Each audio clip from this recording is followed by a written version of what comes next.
45,000 for a chicken. Then how much is house rent? So that somebody now said, it can be so funny, but he said, Christmas has been postponed till next year. I said it. That, okay, oh, yes, and it can be so funny. So what it is that, so the media charge yesterday, Nigerians were expecting, me I'm not expecting, but people are expecting, okay, the president should tell us the vision, the dreams, and give Nigerians hope. I don't know the kind of hope that most of you are going to have by what you heard yesterday. I don't know kind of hope because you are scoring yourself high, you are telling Nigerians fuel subsidy has come to stay. Why are Nigerians suffering is because of that fuel subsidy. Other Cabal's right with Tinubu wanting to reject Tinubu reform, or is Tinubu right by saying is yet to stay that the tax reform was gone? First things first, it is not you that will score yourself. It is the people that will say you are doing well. You understand? You don't praise yourself. If things are working well, Nigerians they will know. Today is, as we can even say, today is Christmas Day. We are in the evening, December 24th. But the first time in my life I saw a turkey 200,000. I saw, yes, today. I saw it now. Emma bought it. I saw it 200,000 naira for one turkey. Under Jonathan, that money will buy you a cow. Yes. So that shows you. I'm not talking about cow, a very big cow. So that shows you the level of deterioration that Nigeria as a country has really gotten into. 200,000. If somebody is buying 200,000 worth of turkey, yesterday as Thomas Alakos I was going home, I saw a chicken 45,000 naira a year. 45,000 for a chicken. Then how much is house rent? So that somebody now said, it can be so funny, but he said, Christmas has been postponed till next year. I said it. That, okay, oh, yes, and it can be so funny. So what it is that, so the media charge yesterday, Nigerians were expecting, me I'm not expecting, but people are expecting, okay, the president should tell us the vision, the dreams, and give Nigerians hope. I don't know the kind of hope that most of you are going to have by what you heard yesterday. I don't know kind of hope because you are scoring yourself high, you are telling Nigerians fuel subsidy has come to stay. Why are Nigerians suffering is because of that fuel subsidy. And that same fuel subsidy, when Jonathan removed it, most of you, they sponsored people, and he was allegedly one of them. And they sponsored people to Ojota, to dance, to sing, to do all those nonsense. Until Jonathan removed the fuel subsidy. That same fuel subsidy now is what we are facing. So if you say fuel subsidy has come to stay, then Nigerians they should enjoy who they voted for. Because you ask yes now, at least INEC said yes. INEC said it took first. INEC said it took first, and then Nigerians didn't react. Did you see any protest on the street? So it seems that we yes now we are satisfied, because literally you said, oh, Obi1, which some youth are still saying that and I'm of that opinion that if not that IREF was switched off, Nigeria would not be where they are today. The right thing was done. But because we collect election, look at Ghana. You are the giant of Africa.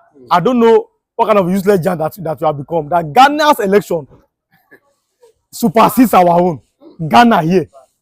You understand? So if even for that IREF, what happened to the IREF? Probably today we not have been seeing this kind of level of, like you said, a 14-year-old boy stole bread, and he was caught. Thank God they did not even burn him. He was lucky. A 14-year-old boy stealing bread. That means he's not a thief. He's hungry. Because it is bread. It's not phone. It's not steal gadgets. So He said it was due to hunger. yes, now. But and I thank God, people in that place, they have wisdom. So what they did was that they gave him, somebody paid for the bread, and somebody again now gave him all things to drink and another money. But now listen, Nigerians were chasing that guy that stole bread. But the man or the people that have stolen your commonwealth, that have made your life miserable, when they come, you hail them. That is the irony of it. People that they give them money to repair your roads, they didn't do it. Build hospitals, they didn't build hospitals. Actually, now, but when they come, because they're going to give you peanuts, 5 kg of rice, Maggi, all those nonsense, they are going to start aiding them. So we have really gotten into let's say one chance. I don't know if I say one chance, but the issue of the north, Tinubu is really dealing with them, and I've always called out the northern leaders for their hypocrisy. If under Muhammadu Buhari you kept quiet, then why did you find your voice now? Under Goodluck Jonathan, that you were enjoying, a man that built Almajiri school for you, a man that made sure that in the north at least we were safe, even though we know or we have an idea that some of this insecurity in the north may have been used to target Jonathan to remove him. Because he was a very peaceful man. Okay, I concede election. So Buhari became the president of Nigeria. Am I right? So now, such a man, you remove Jonathan, you put Buhari, he says he's the Messiah. Is he the Messiah today? Okay, I say, well, I'm a Tinubu Muslim ticket because of religion again. You left competency, character, and commitment, even with capacity. You said Muslim. You voted for Tinubu again. So it's not in life. Whatever you sow is what you reap. Nobody should start complaining again. I don't understand. How long can we continue? Even the northern, as a region, they are frustrated. I think they're the one even the most affected or frustrated as regards Tinubu government. No, it's a fact that the south is more prosperous than the north. So if you say there's suffering in Nigeria, if there's 1% in the south, there's maybe like over double in the north. And we know when it comes to education too, look at the out of school children that are in the north. That's why I've always said that Jonathan had good intention for the northern people. So when I built Almajiri school for you, so that your children can go to school. But he said no, he want to use politics and religion to remove him. Yes, now. Okay, now you were celebrating your brother Buhari who came to power. What did Buhari do for you in the north? Instead, he made your poverty times 2. Oh, someone said times 10. Okay, even insecurity in the north under Jonathan, the north was more peaceful than under Buhari. That's why I tell people don't vote because of sentiment. These people, they don't know you. They don't know you because okay, a Yoruba man is not buying bread cheaper than an Igbo man or a Fulani man or a Calabar man. You are buying the same thing, even though the president is a Yoruba. These are very, very simple things. Oh, Emilio, good, congratulations. But if I don't come, Baba, so come in water, Nigeria. A chicken just end on 9 fowl. I told somebody, I said, many families, what are going to celebrate Christmas? I don't know. Maybe all those stuff. Or this, somebody said, you can't, you just look. No, just look. Today is 24, like I said. Look at the surroundings in Lagos. As 10 years ago, was it like this? So these are the things that they should ask themselves. The other people, I always call them as they are hypocrites. And they know what they are doing. You say this one, they say, I will not allow an Igbo man to become president. Well, that's the best opinion. I don't know if he's speaking for the northern people, but then, if you allow an Igbo man to become president, who will suffer the most? But the question is that power has always been held by northerners the most in Nigeria. It's a fact. Northern people have only held the most powerful positions, like the Minister of State. Look at the years accumulatedly. But which zone in Nigeria is the most poverty and wretched zone in Nigeria? It is still the same north, and they have had power more than the other zones. So when you say, "Oh, this person is for my tribe," they don't care about us. It's as simple as that. They don't care. So when Tinubu is not saying, "Okay, let there be tax bill," but I've always called that the hypocrisy of the north. For example, you said you don't drink alcohol. You have Isba police in the north that whenever they are drinking alcohol, what you do is to break the bottles, and make sure that the people don't even arrest people that are selling alcohol. But then, if the VAT, that's value added tax alcohol, comes in, you receive the highest share. You don't drink alcohol, but you are using that VAT to build sometimes the mosque. Sometimes you will pay your emir. That's the fact. Part of the oil money, all those small. But when you say money for alcohol is not good, or alcohol is not good, then why is money for alcohol good to be shared? You understand? So when we say, no, so when you look at it, he starts a phone bill. I seem to agree with him because that's why you see even southern senators or House of Assembly members, they seem to agree with him. Say yes, let everybody, at least let them, whatever comes from their zone, let them enjoy it. So if, for example, I don't know, maybe they'll start, maybe we have to bring that law, and I'm very happy if we can bring that law. What Nigeria needs is a true federalism. Whatever your zone has, let them enjoy it. Niger Delta is feeding Nigeria, but one of the useless zones in Nigeria. If the oil for Niger Delta has to be built Abuja, look at Niger Delta states. Just look at most of them. You understand? So let them, since they have their oil, Let them pay tax to the federal government and use their oil to develop their country. Yoruba people, whatever you have in your place, Lagos already, you see many companies, even in Ogun State. There's limestone in Ogun State. There's is it gold in Osun? All those stuff. There's cocoa in Ondo State. Use those things to develop your region. The North has vast farmlands. Like I always say, God has blessed every region in Nigeria. So the northern people too use what they have goods in the soil. You see what's happening in Zamfara. Use some mining of some solid minerals. And like I've always been saying, the oil of Niger Delta is all Nigerians. Then why is the natural resources of the North belong to only the North? Or who are enjoying it? I don't know. Who are enjoying this thing? So let the North too use their own money. That is what God has given to their resources to their own advantage. That is the only way Nigeria can work. Tomorrow, another person will complain. Next one, another person we can't continue like this. A fool at 40 is a fool for life. A fool at 64 if Nigeria is a human being, they will call that man Oloibukuni. That man is a useless man. But at 64, Nigeria is 64 years. 64 is a fool in future. If Nigeria is 64 years, what has it achieved as a nation? 64-year-old man that cannot feed his family, I see begging, I see borrowing. How old is United Arab Emirates? How old are they? How old is Qatar? But they have the same oil that because when he's looking at me, the same oil that they have is what we have. What is the problem? The same oil that Saudi Arabia has. Like I said, the previous time I did an interview, Saudi Arabia is going to host 2034 World Cup. They have been granted to. They are going to build 11 new stadiums. Saudi Arabia. They have the same oil that we have. But you hear 80 billion, only one person. 1 trillion, 500 billion, only one person. In a family, some people, they cannot even afford to eat. Only one person. Where are you taking this money to? But in some families, tomorrow, they don't see no hope. And that would have stopped. Nothing to eat for them. He said this is, then they will arrest me. I'm not the person that stole money. They will arrest you. Now me steal money. Now me see the fine. You understand? What I'm saying is that not the fact? Is it true that we have well? Yes. Are we using it very well? No. Nigeria is working? No. Who is it working for? Politicians. Nigerians are real-time hustlers.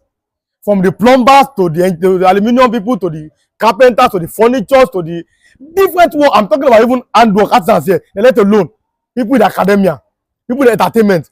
Nigerians are very hardworking people. But then, that's why Nigerians are surviving outside. You hear good news about Nigeria, but then here, people that are benefiting the most are the politicians. Somebody just became a leader in any state or any place, then he holds the keys to the resources of that place. And then it seems to be unquestionable. And then say you are passing democracy. You cannot even hold your leaders accountable. Okay, but we Undume, the former Senate leader, has come and said that the northern region are not liabilities to Nigeria. He said they've always been assets, them as northerners has always been assets to Nigeria, that the reform bill should not be seen as something that is bad, to the northern people, that the northern are not liabilities. What is your take on this? They are not supposed to be liabilities. Like I said, I've just analyzed this. God has blessed everybody. God has really made sure that every region has what it takes to feed itself. Before, when we talk about this kind of pre-military era, before military era in Nigeria, when we had this either system of government, our father, I call him because I'm a Yoruba person. Our father used cocoa, the first stadium in West Africa, the first radio station West Africa, first radio station West Africa. That's WNTA, Western Nigeria Television Authority in Ibadan. Now it's actually to NTA. So if that man can use that resources to build, the north is using their own, the east the Samake Lopa, good man, all of them, not Samadu Bello. These are good men. These are men that wanted progress of their people. Most of them, go and look at those our old leaders that served us. How many houses did they have? Let me come to Lagos. The builder of modern Lagos, Alhaji Lateef Jakonde, how many houses does he have? Yes. So when somebody come to serve you, you will know. You understand? If a man come to serve you, you will know. The cheapest estate in Lagos State. But then, if they are coming to serve themselves, you will know. So these men of character, it's private and company. and integrity, you must know that this ones come to serve. So then other agencies of government, you saw how Nigeria were, and the zones were developing at their own pace. LD competition, you saw these things, but then where are we today? All mono economy, oil. Everybody has become lazy in Nigeria. Those things they go to Abuja cap in hand, collect oil money, come back, bah, security votes, different allocations, bah. Then you go to borrow money, you waste the money. You understand? Oh, World Bank loan, this one loan, China give us loan. I don't understand. A time is coming, maybe go to even Benin to go and collect loan. They're collecting loans everywhere. Nigeria as a country should be giving countries loan. God has the blessing of God over this country is uncountable. God has, I'm talking about real-time blessings for a nation that have a perfect weather. The sun comes out as when due, the rain as when due. No, you don't have volcano, you don't have tornado, you don't have tsunami. What we have, we don't have natural disaster, we have leadership disasters. Our leaders are they are disasters. Tomorrow now they are going to tell you Christmas. God has told me you be patient. I've been patient for how many years till now? Nigeria go better. Father sang. Children is singing. The future one are going to sing. Nigeria go better. When day we go which day? No. These are the problem. Which day? Let us know the day. Today or tomorrow or when the country go better. You know what? Nigeria go better. So when Ali Ndume is it's a 50-50. For now, they are liabilities, or they choose to be liabilities. They not seem to be the parasite in Nigeria. Whenever I want to go for this is a Sharia law. They want to bring Sharia law now to Yoruba land. Yoruba people ordinarily we are liberal. We don't fight for religion. Now they are bringing Sharia law to Yoruba land. The people that in a family there's Muslim. Tomorrow is Christmas now. In Yoruba family, the Muslims that are there are going to eat Christmas food. That's how they do. But now you want to bring religion again to separate them. Sharia law in Yoruba land, how? So they are supposed to, and the Sharia law, funny enough, it's for the poor people, not for the rich people. Somebody steal bread, they cut their hand. But just steal 80 billion, they remove high. So what are we talking about? So if we say the not are not parasites or they're not liabilities, for now they are, but they're not supposed to be. God has blessed in us, like God bless everybody. Human on their hearts, at least they always give birth to children, which is their own something. But then those things should be channeled into the right quarters. Give them education. Yes, they can go to Arabic school, no problem. But give them Western education. Again, let them be involved. Let them know their rights. Because when somebody goes to school, he knows his rights. Number two, again, you have this large vast farmland. Let them go into farming. If you give them education, they go to farming. All those so-called all those S-men, because ordinarily S-men is not supposed to be using AK-47. That means it's only one long kid that this S-men is to drive their cows. Now S-men are now using AK-47.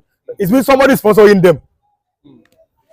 So that means you see, there's a multifaceted problem in this country already.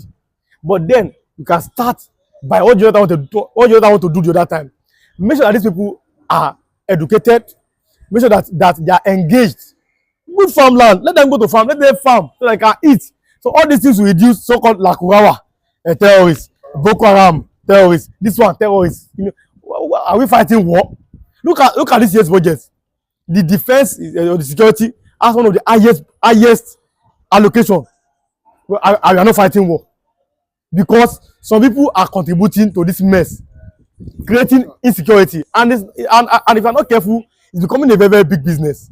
That insecurity in Nigeria. It's already a business. You understand? So people are now cashing out from it, which is very, very bad. You understand? Yoruba land is good, it's peaceful. Look at you are in front of the church. Muslim will pass, Christian will pass. If they bring Sharia law now, what's the problem? You want to bring Sharia law in Yoruba land? In Yoruba land, Sharia law? Caution. So what I'm saying is that so the other people are not supposed. You have to be fair here. Supposed to be parasites, but it seems like their leaders they are just using them for politics. Have more children, so that when time comes for election, come and vote. That's why I see in the north during election, even watching them, they line up. So politics is built onto a big business by the northern elites, not even the small ones. Northern elites just have many children. Even people that cannot work in the north, they have PVC. That's why you see that in the south, when there's elections, people are playing ball, people are drinking ogogo. In the north, everybody is on, they are on the queue. They want to vote because it seems that to them, power, not and power. They don't play power, not and power. Power must always be in the north at all costs because of the one mentality that they are born to rule. And like I say, nobody owns Nigeria. Nigeria belongs to everybody. We're supposed to have equal stake in this country.